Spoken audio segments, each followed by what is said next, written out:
Welcome to the Vantage HR Influencers Podcast. This podcast is sponsored by Vantage Circle, the simple and AI-powered rewards and recognition platform for employee engagement. Gender equality isn't just a nice to have, it's a must have. And companies have begun to understand it all too well, from breaking down the old boys club to smashing the glass ceiling. Companies are taking action to ensure that gender equality prevails. But despite the progress that has been made towards gender equality in the workplace, women remain significantly underrepresented in leadership positions. In fact, women make up only a fraction of top executives in the corporate world, with even fewer occupying C-suite roles as CEO or CFO. But why is this still the case in the 21st century? What exactly are the barriers, and what can we do to level the playing field and create a more equitable workforce? Join us as we explore these questions and hear from a trailblazing woman herself who's breaking down barriers and paving the way for future generations of female leaders.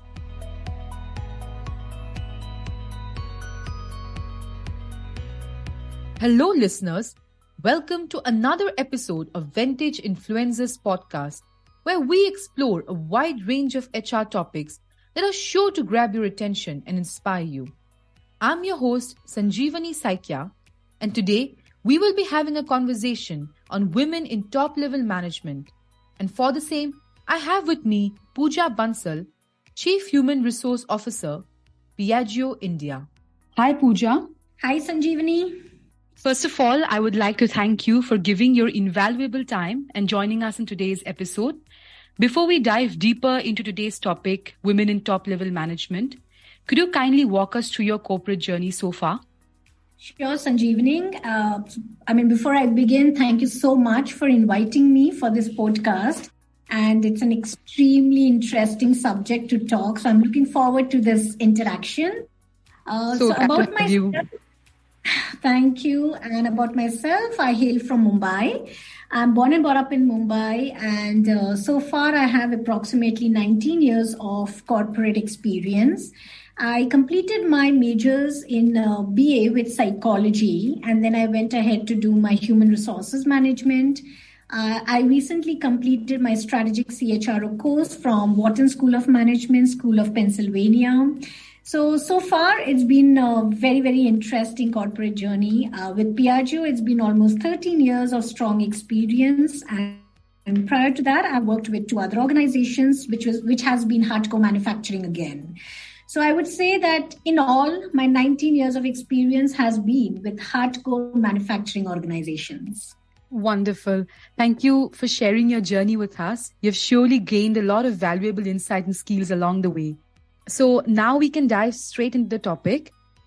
I have observed over the period of time that the higher you climb the corporate ladder, the fewer women you will see. Only a few women working professionals find a seat in top boardrooms in Indian companies. And even the ones to reach these positions earn less than their male counterparts. So, Pooja, where do you think lies the fundamental problem? You rightly said, as women, we do face a lot of apprehensions, a lot of obstacles and challenges in the professional world. And that's the fact. We just can't ignore it. No matter how much propagation or the agendas are driven by the men folks or even by men and women, these are facts which are data driven. It's not put by you or me. It's actually data driven in the industry, right? Correct. And I think the fundamental problem lies a lot to do with the corporate climate and culture, and a lot to do with our own society as well. So, even today, despite organizations driving, the agendas where they want gender parity, they are also doing a lot to thrive on it. But at the same time, we still have a society, or we live in a society which still differentiates. We are still into some kind of male dominated environment, right? And that gets driven into the corporate as well. So what you see in the families or in the external world, the corporate environment just can't be isolated. At the end of the day, who are the people coming and working in your company are the ones who are representing the society as well. Yes. It's basically reflection. Absolutely. So I think as organizations, the biggest problem is that we are still struggling as to how do we bring about a parity, or how do we get more women folks, women leaders climbing up the ladder, etc. But we're really not able to even get a solution internally in the company. Then how do we really extend it to the external society? So I think it's a larger problem, and these are bottlenecks which will continue unless there is a very, very joint effort, I guess, by most of the organizations, by the corporates themselves. It can't be done alone. It can't be done by one or two companies driving this agenda. It has to be actually a society agenda, just like you have these CSR interventions, right? Yes. Now, how are they driven? They're actually driven by organizations for the benefit of the community and for the society at large. So I think this agenda also has to be commonly owned. It cannot be just a few organizations who are trying to drive this. Then we're not going to have a solution at all. True, absolutely true. Here, I would like to know your perspective on work-life integration. You definitely know that work-life integration is crucial for women, as it allows them to fully embrace all aspects of their lives without sacrificing one for the other. By integrating work and personal responsibilities, women are able to prioritize what matters most in the moment, whether it's attending to a family obligation or meeting a work deadline. So here, could you throw some light on the importance of work-life integration for women in the corporate? Very interesting.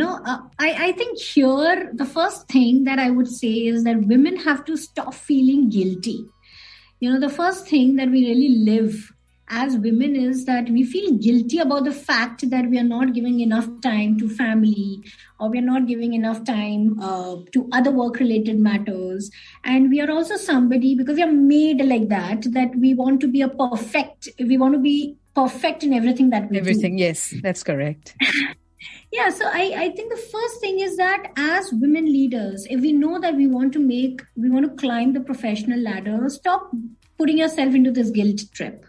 If you have a male member, you have your spouse, partner, or any other male family member, please wake up, speak up, and tell them to assume the shared responsibilities for the home alongside you. So do not shy away from demanding that if you want to thrive on your career, you want to move up the ladder, you can't shy away from asking your male counterparts to actually take over a lot of home responsibilities. If you're able to do that, if you're out of your guilt trip, I think half your problems are sorted as women leaders. Yes, I think end the guilt trip is what you want to say exactly, right? Absolutely, because I think that is the first thing that we are all the time talking, right? Yes. I mean, we're all the time speaking about work-life balance and talking about how do we take care of the demands of the career as well as personal family responsibilities. But why is it so different for us as women leaders? I mean, why are the same problems not existing for the men folk? True. Because we have still accepted the fact that we are expected to be so-called Wonder Women, right? Yes, correct. We are Absolutely. not. Actually, first thing is, it's not a reward if somebody is telling you you're a Wonder Woman. I think we have to get rid of this title in itself. Exactly. There's no point, just trying to frame ourselves as we are like some out of this world kind of people. We belong into this world, and we have to have shared responsibilities. Right, because when we do that, I think, Sanjeevni, we are also setting expectations for the other people that we can do it all. Whereas at the end of the day, we are humans. We can also do just enough that is enough for the time to occupy that space, right? True. Pooja, our listeners would also like to know your perspective on how can women balance the demands of their careers with their personal and family responsibilities? So, like I said, the first thing is, of course, that as women leaders, we also feel that we want to be perfect in everything that we do, right? So if you have to first believe and accept the fact that we will make mistakes as well. And we are also because we are taking care of multitasking and multi-responsibility, it's important that we also very openly tell people that, look, we also need help. We want somebody to manage the house when I'm traveling. We want somebody to take care of kids or other homely responsibilities when I have to do overtime in office, or I'm working on some very important projects. So I think we have to reach out to people. We have to be open that we also would need support and help, and not try to pretend or create an image that as women we just don't need anything, or we are super good, we are expected to manage everything independently. When you are able to talk about it, share, look forward to people supporting you, I think half the problems are sorted. Your work-life balance problem, or how do you balance these two aspects, can easily be managed. So reach out. I would say, please reach out to people, openly talk about the support that you need. True. I feel you have shared some key ways on how women can strike a balance between both personal and professional fronts. Our listeners surely must have grabbed the key pointers. Now, moving on, I think you would agree, Pooja, that networking has enormous power and influence in today's competitive world. For women to get that edge and stay ahead, networking for them is equally important. This certainly goes without saying. So our listeners, especially our female listeners, would be very interested to know how can they best approach networking and building relationships in the corporate world? Basically, how can they be better at it? Or are there any particular prescribed ways to best approach it? So what's your take, Pooja? Oh, I actually love this question, Sanjeevani, because I think it is so relevant. The first thing that I feel as women, we feel a little awkward, in going out and networking, and nothing to feel bad about it, because I think when I started my career, to be honest, I guess I can reflect back that even I felt a little awkward when I had to really be amidst some unknown people, try to talk or strike a conversation with somebody that I've not met in the past. But at the same time, when it comes to networking, my view is it's equally important for both men and women. At the end of the day, it helps you to add some very valuable connections, gives you visibility. And we all know that as fact remains, most of the critical jobs or great career opportunities definitely come through networking. Yes. So besides the fact that is equally important for both men and women, but at the same time for women, I guess it's very, very important because they have to go a little step ahead. They have to do a little more than what maybe the men would naturally do. It does help them for visibility, very, very important. And I would say besides the fact that they can be a part of a lot of conferences, social media campaigns, share about their achievements. As women, we really, I don't know why, but we naturally do not like to talk about our achievements. True. Yes. We feel that, I don't know, is it a word like we are trying to show off if we are talking about our achievement, whereas it comes so naturally to men, right? Yeah, that's true. Yeah. So why not? Why not talk about what you've achieved? Why can't you show to your network as to what are the skills and experience you come with? Why not show the future organizations or maybe some companies, corporates who are genuinely interested in getting some women leaders as to what is it that you can add value if you are onboarded with them. And all this comes with networking and visibility. Networking. Yes. Right? Couldn't agree more. Yeah. And I think one very important thing while you're talking about networking, I would also say for women, it's very important that you identify a women role model. Now, whether it could be inside your organization or outside your organization, a lot of times having a women role model as your reference really helps. Because a couple of times I have realized, since, I have been personally involved in extending my support to some young women leaders. And when they approach me, I think a lot of things that they discuss with me as a woman, and they're expecting me to support them may not be with a solution, but even giving them a listening ear. I think it just instills a lot of confidence in them, and it kind of automatically gives them a way forward. So along with networking, I would recommend very, very strongly to all my young women leaders who are looking forward to build a career, please find a women mentor as well. I think it will help you a lot, not just from a visibility and, from a career point of view, but even personally, it benefits a lot. True. Absolutely. Would you agree with me if I say that you don't need someone like a CEO or CHRO or CFO to be your role model? It could be like your immediate manager, even your colleague for that matter. Would you agree if I say that? Absolutely. In fact, Sanjeevani, I'll go a step forward and say, even why not your friend also? Exactly. If you feel the friend has the skills to really, what is needed for you to benefit, please go ahead. I would say I am keeping this title as open. Just have a women role model, which is most important. Yes. Another important aspect that cannot be missed is the importance of self-promotion and personal branding. They really allow women to present themselves in the best light and advance their careers. But I believe that personal branding can help women build networks and relationships as well. So I'd like to know from you, since you are someone who has successfully built a personal brand of your own, how can women effectively do self-promotion and personal branding to highlight themselves and their accomplishments? I think partially I answered this in the previous one, when I was talking about networking.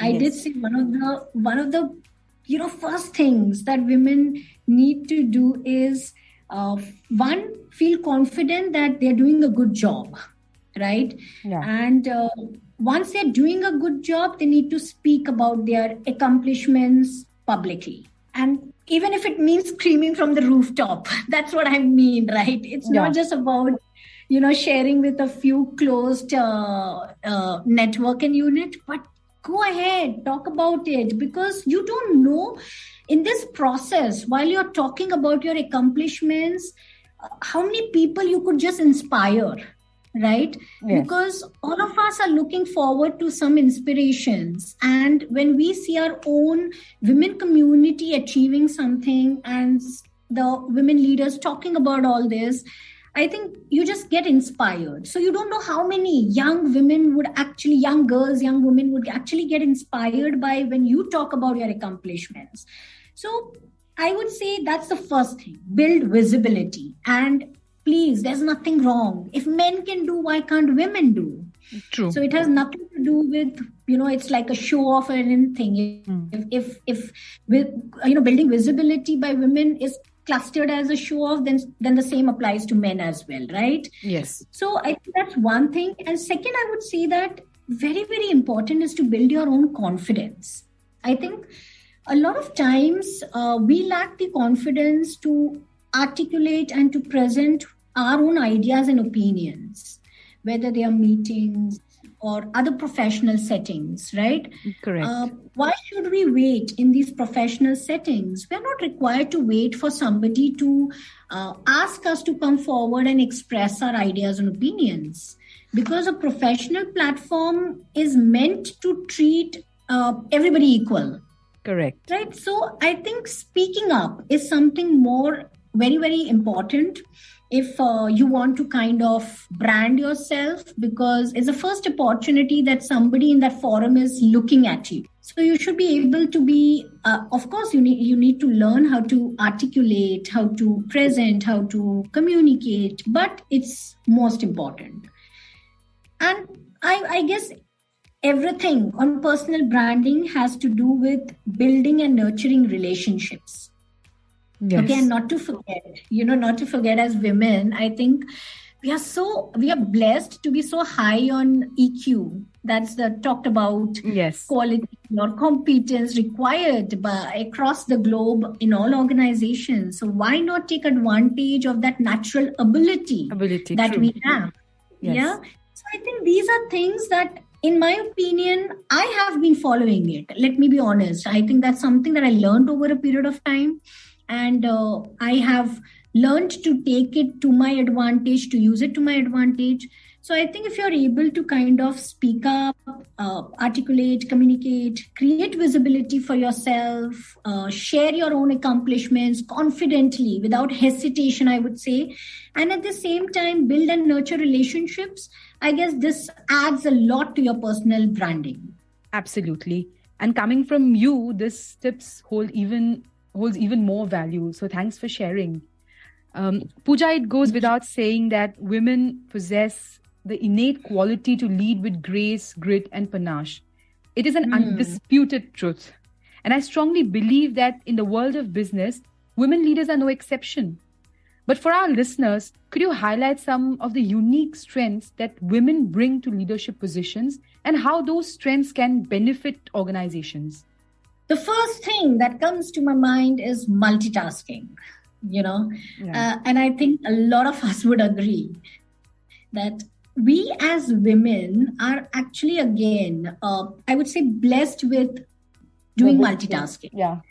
Yeah, and if we are given a task that involves both logical thinking as well as intuitive thinking, I'm pretty confident that both our left and right brain works effectively at the same time. We're able to connect them at the same time.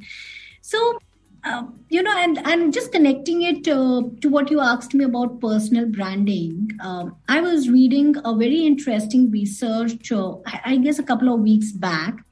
And it was talking about exactly this, that how the women, because they're multitasking, their left and right side of the brain is connected well, and how this really helps in personal branding also. So effective personal branding, I'm sure all of you would agree, that has both logic. That means you need to know what you want to communicate about yourself, who are your target audience to whom you want to share about your own self, right? And it also has something very unique that women have, is intuition, right?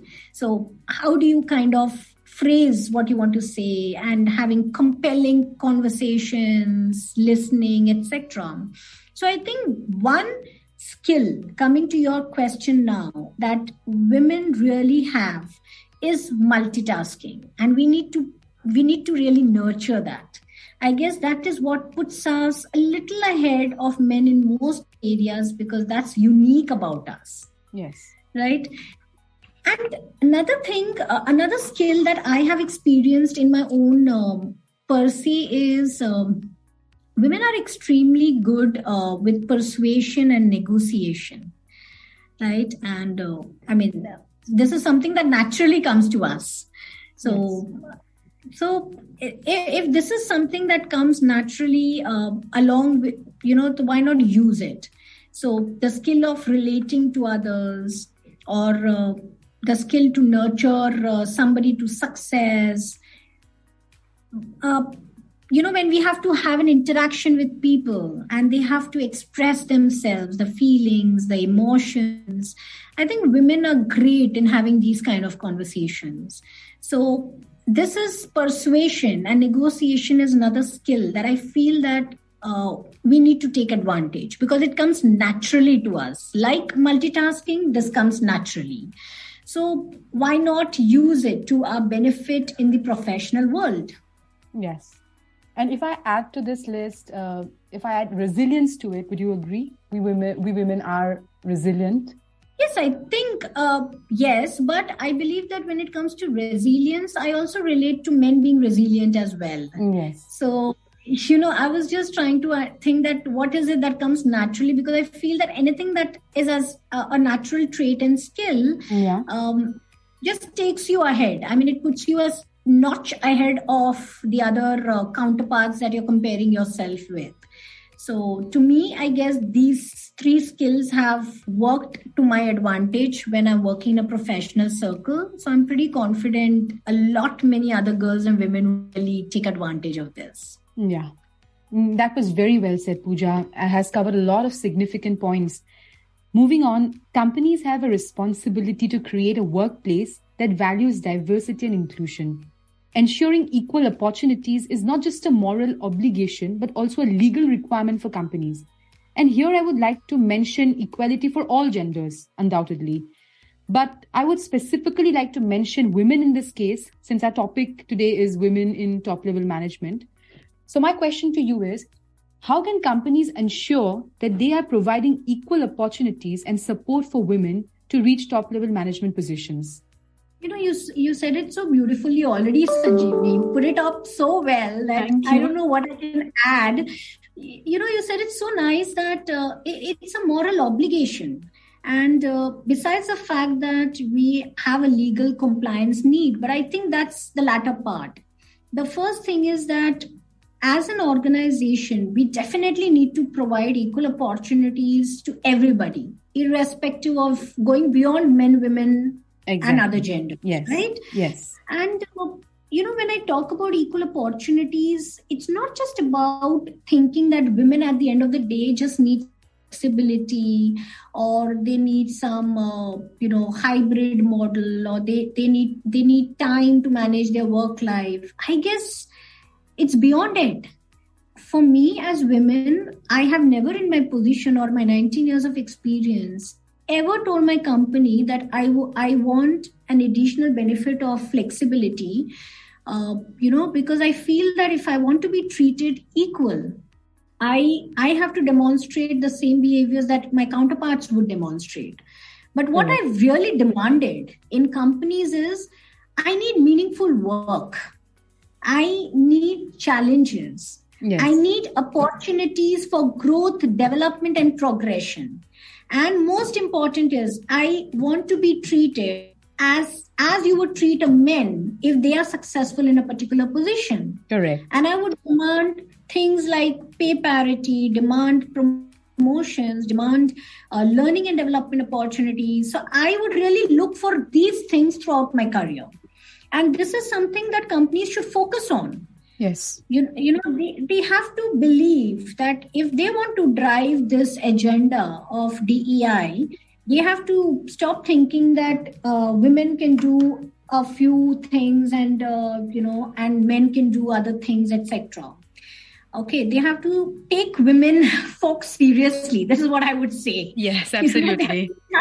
They have to start taking us seriously. Yeah. That if they have to give us meaningful work, they cannot hide under the pretext that all the challenging jobs that can give more visibility are assigned to your men counterpart, whereas you get projects and assignments which may not be that equally, which will not give you that equal opportunities of visibility. Yes, true. So I think this is something that companies have to really focus, and on serious note, they have to focus.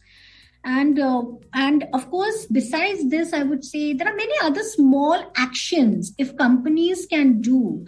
I think they are creating an environment to enable the DEI agenda, right? Because yes, again, I'm coming back to what I said in the beginning. No miracle is going to happen. I don't know what kind of miracle are we waiting for that suddenly you would have gender parity in organizations. So this is not going to be through a magical wand, right? Yeah. We have to enable, we have to create small actions within the organizations or within the community, which will enable the DEI agenda to be successful. Okay, and very small things that come to my mind, like I said, putting some formal mentoring programs where, the career paths or the advancement of women within the organizations are made more clear. And maybe there is special effort to have more clarity on the career path of the women within the organization. And while I'm talking about mentoring, another thing that comes to my mind, and since it's been my experience as well, that why limit to only mentoring? Yes. Every professional, whether it's a man or a woman, always requires a sponsor. Fact remains, you need a sponsor to, bet on your skills and competencies, right? And this sponsor is different from a mentor.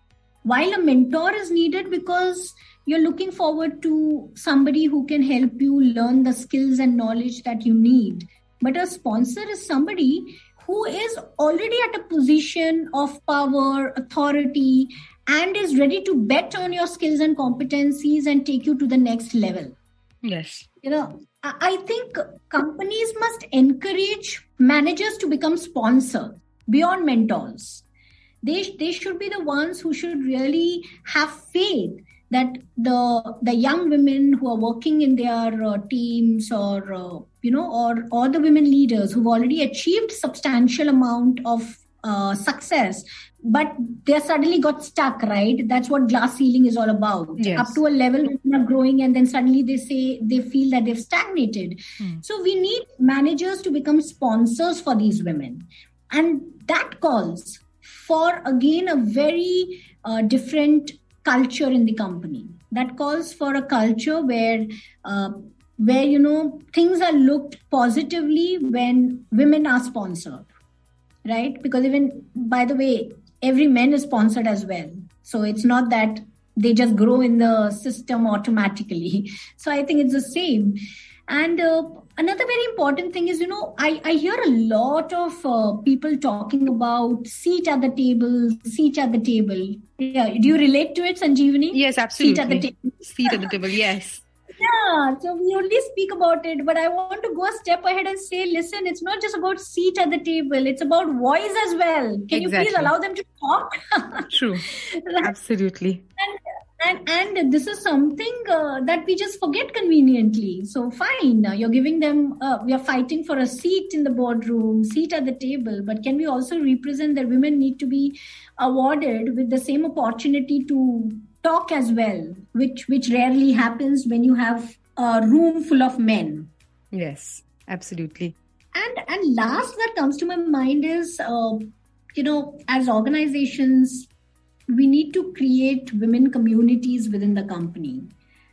Very important. Now, these women communities could be internal and external, but important is that there's an employee resource group which is created, and they can connect with each other, they can mentor, become mentee, they can network.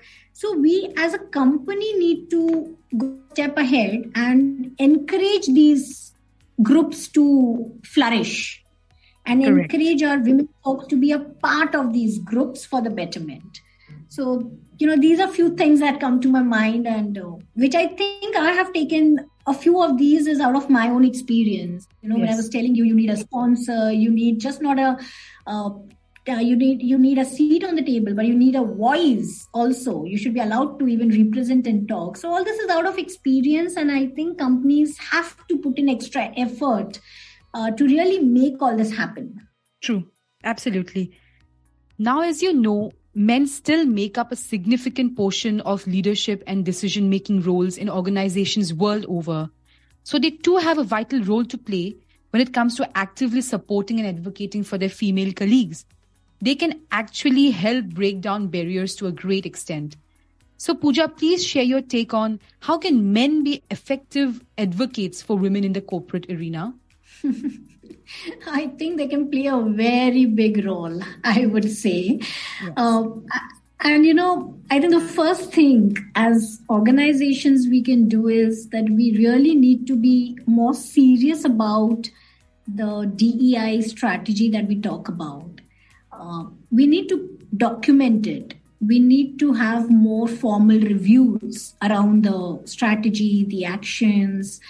And we also need to hold people responsible for achieving whatever as an organization you set your target. Okay, and everything begins from the top, and hence the DEI strategy to become a part of the overall company strategy also comes from the top.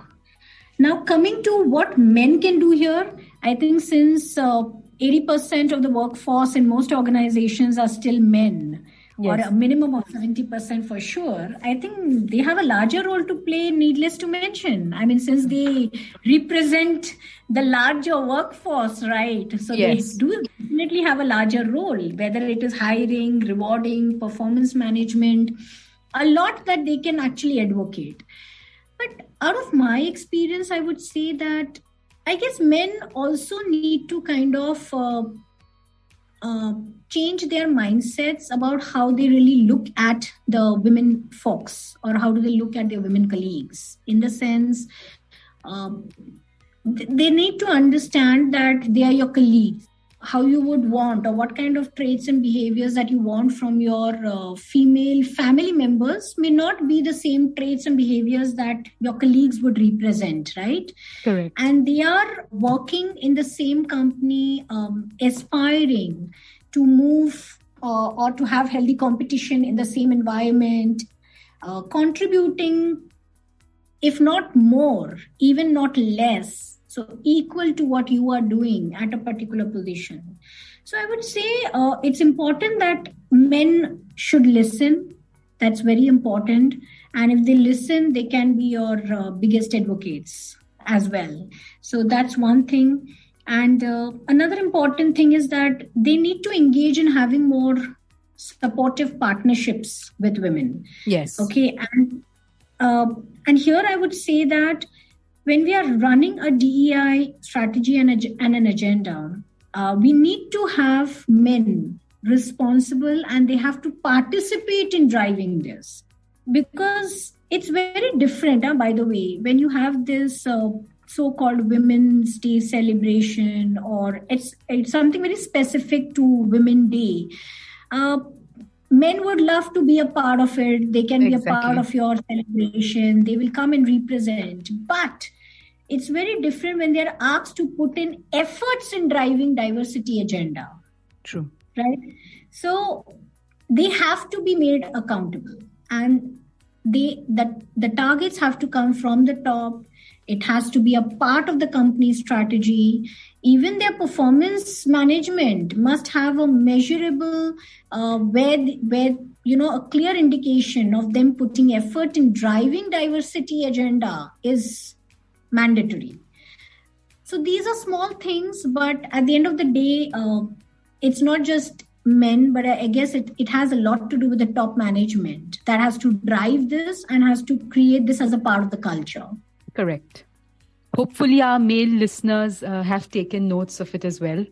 I mean, all the pointers that I've shared. I'm not too sure how do they really interpret this, but it's all in the interest of the organization. I can assure them of that. Yes, and it makes absolute sense. Absolute sense, yeah. So Pooja, we are arriving at the end of today's episode. But before we let you go, there's one last question that our listeners and I would love to know your take on. What is your hope for the future of women in the corporate world? And what do you believe needs to change in order to make progress towards gender equity?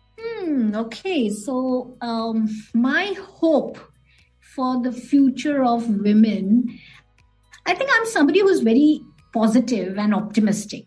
So I stick to that I think women have a long way to go. There are ample opportunities in the industry. There's a lot that women can take advantage and gain by being professionals and by making their career. So I'm very hopeful. Things are slightly slow, but it's not the end of the tunnel. So I'm extremely positive about the fact that we have a long way, and there are many good things that are awaiting for women leaders. So very, very hopeful. To answer to your first part of the question, very hopeful and positive. But to answer your second part as to what really needs to change, I think a lot, honestly, a lot. While by saying this a lot, I'm not saying that organizations are not doing enough. Let me put it very clear. There are some very, very genuine companies who are really putting in solid, genuine effort to Correct. kind of ensure that there is equal opportunities, and what we really want for women is at par with men. But then at the end of the day, fact remains, and again, we can't ignore or deny it. Women are still paid less than male counterparts, right? Yes, absolutely. And there are still gender biases. There is still some prejudice. There are still stereotypical judgments. And women are underrepresented group in leadership positions. So at the end of the day, we are still struggling with what we really want to achieve. So a lot to be done. And it starts with very small actions, like to the extent, I would say the most basic is, how do you make your hiring process gender neutral? Correct. How do you ensure that female candidates are not asked plans about when are they going to get married, or even to the extent, do you have any plans family planning. I mean, it's ridiculous. Yes. Yeah. How can you ask a female candidate these questions, which are so personal? One, you're intruding into their personal life. And second, are you going to be asking these questions to your male candidates? Exactly. Yes. Right. And and okay, another very important thing, we have maternity leave, and a lot of men folks have objections as to, the maternity leave, initially 4 months, now, of course, 26 months, 6.5 months. And people feel it brings a halt to their work if somebody just moves out. But then we take great pride as organizations when we are initiating a leave, something like paternity leave. Yes. We are taking so much of pride. So why not take the same pride that we are driving maternity leave as well? True. Right. So I think it has still to do with breaking some mindset silos. And these are very small things, but I believe these are situations which create the biggest impact back in the organizations. True. Makes a lot of difference. It makes tremendous difference. I mean, having a discrimination-free company culture, I think it begins with these small actions. Exactly. What we really want to propagate at a larger level. But then are we doing the basics? We always talk about the hygienes, right? So I think these are all hygienes. Yes. So if we check on the hygienes, I think we can create motivations then. Yeah, true. And very small things. So the best thing, please have trainings for your men managers. Why not? Yes, Why not absolutely. have this, bias-free trainings that if they lack that skill, please have those trainings. What's wrong in it? Correct. I think male managers needs training. So that's one thing, definitely. We are also talking about 70 to 80% of workforce is your men, right? So at the end, a lot of things have to be done at that side if you want to bring we some cannot parity. neglect that. Exactly. Yeah, correct.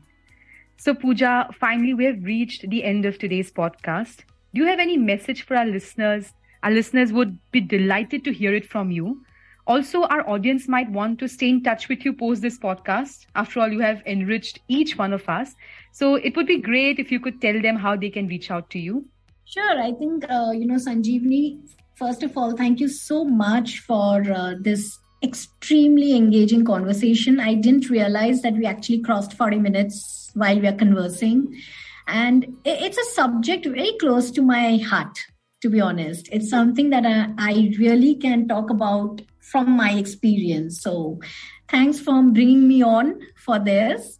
It's our pleasure to have you, to be honest. Thanks a lot. And of course, for the listeners, I said it all. And if I have the women listeners listening to me, I'm just telling them, I just want them to believe that there's a whole lot that they can win. They are extremely, I think, very, very competent. They just need to stand by. They have to be strong. They will have challenges. They will have obstacles, some experiences which would put them off. But they have to go on. Just be confident and move on. And for the male listeners, I would just say that, try to create an environment, a workplace, and see the benefits are immense for you as well. Because finally, it's not women competing against men. That's, I think, the mindset we need to break. It's basically it's a healthy competition between two professionals, irrespective of the gender. Yes. So try to make them a part of your workforce. Try to have more women workforce. It has to begin with you trying to make the first effort and see how much of creativity, innovation, and benefits that you can reap from having a multi-gender workforce. So that's it. Yes. Pooja, it's been a pleasure to have you as our guest today. Your insights and expertise have been invaluable, and we are grateful for the time you have taken to share your knowledge with our listeners. So thank you so much. Thanks a lot, Pooja. Thank you, Sanjeevni. And I think you mentioned that if listeners want to get in touch with me, please look at me on LinkedIn, Pooja Bansal Piaggio, and you will find me. And I assure you that most of the time when people reach out to me independently with a message drafted that they would like to seek my help or some kind of support, I always respond. So I'm very active on LinkedIn. So if people want to reach out, feel free to do so. Wonderful. Thank you so much. Thanks a lot, Pooja. Thank you, Sanjeevani. Bye. Thanks for listening to the Vantage HR Influencers Podcast. Please do subscribe to Vantage HR Influencers Podcast on Apple Podcast, Spotify, and our YouTube channel for new episodes.